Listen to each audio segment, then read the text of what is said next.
శ్మశానం ముందు ముగ్గుండదు, రాజకీయ నాయకులకి సిగ్గుండదు అని కలెక్టర్ గారు అనే సినిమాలో మోహన్ బాబు గారిది ఒక డైలాగ్ ఉంది.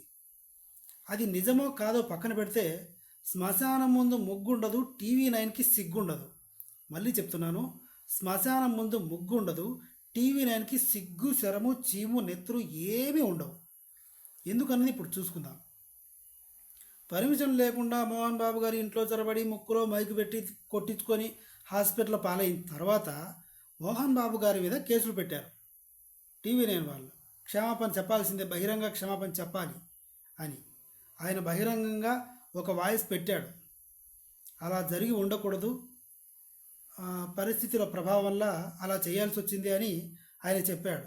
అయినా సరే వీళ్ళు జీర్ణించుకోలేక టీవీ9 స్క్రీన్ మీద వాళ్ళ ఛానల్లో అంతా మోహన్ బాబు అబ్స్కాండింగ్, కొద్దిసేపట్లో మోహన్ బాబుని అరెస్ట్ చేస్తారన్న భయంతో తప్పించుకొని తిరుగుతున్న మోహన్ బాబు, అరెస్ట్ చేస్తారన్న భయంతో ఇల్లు వదిలి పారిపోయిన మోహన్ బాబు అని ఒక టీవీ9 వాడు మాత్రమే ఎందుకు వేశాడంటే కక్ష.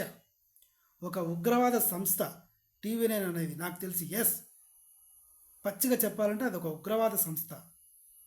మీడియా అనేది ఏం చేయాలి? ప్రజలకి ప్రతినిధిగా ఉండాలి. ప్రజల సమస్యలు ఏమైనా ఉంటే అధికారుల పక్షాన చూపించాలి. అధికారులు ఏమైనా చేయాలి అనుకున్నవి, చెయ్యలేనివి ఏమైనా ఉంటే ప్రజలకు తెలియపరచాలి. ఇలాంటివి చేయాలి. కానీ కుటుంబంలో జరిగే విషయాల గురించి మైకులు పట్టుకొని వచ్చి లైట్లు వేసి తన్నులు తిని క్షమాపణ చెప్పలేదంటే ఎట్లా? ఇలా చేశారు కదా. కట్ చేస్తే ఈరోజు మోహన్ బాబు గారు ఎక్కడికి ఆయన పారిపోలేదు. ఆయన కుటుంబ సభ్యుల్లో సతమతం అవుతుంటే దాంట్లో భాగంగా ఆయనకి హై బీపీ వచ్చి ఆరోగ్య పరిస్థితి బాగాలేక ఫామ్ హౌస్లోనే రెస్ట్ తీసుకున్నాడు.